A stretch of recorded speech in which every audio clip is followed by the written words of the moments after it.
കശ്മീരിൽ പിടിക്കപ്പെട്ട ലഷ്കർ ഭീകരന്റെ തായ്വേരറിഞ്ഞപ്പോൾ നമ്മുടെ ഞെട്ടലെല്ലാം പെട്ടെന്നങ്ങ് അലിഞ്ഞുപോയി. മാധ്യമങ്ങളുടെ അന്വേഷണ ഊർജം സ്വിച്ചിട്ട പോലെ കെട്ടുപോയി.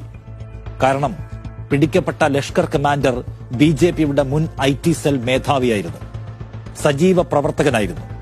ബിജെപി വേദികളിൽ അമിത്ഷാ അടക്കമുള്ള പ്രമുഖരോടൊപ്പം ഇരിപ്പിടമുണ്ടായിരുന്ന ആളായിരുന്നു.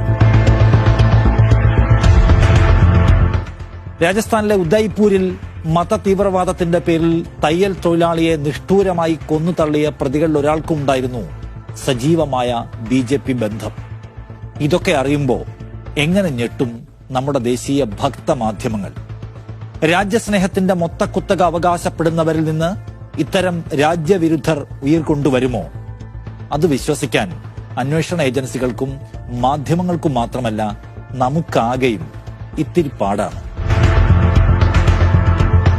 അമർനാഥ് തീർത്ഥാടകർക്ക് നേരെ ആക്രമണം നടത്താൻ പദ്ധതിയിട്ടതിന് പിടിയിലായ ഭീകര സംഘത്തിലാണ് ബിജെപിയുടെ മുൻ IT സെൽ മേധാവിയെ പോലീസ് കണ്ടെത്തിയത്. പിടിയിലായ താലിബ് ഷാ ബിജെപിയുടെ സജീവ പ്രവർത്തകനും ന്യൂനപക്ഷ മോർച്ചയുടെ ജമ്മുവിലെ IT സെൽ ചുമതലക്കാരനുമായിരുന്നു. നാട്ടുകാരുടെ സഹായത്തോടെ സംഘത്തെ പിടികൂടുമ്പോൾ അവരുടെ കയ്യിൽ AK-47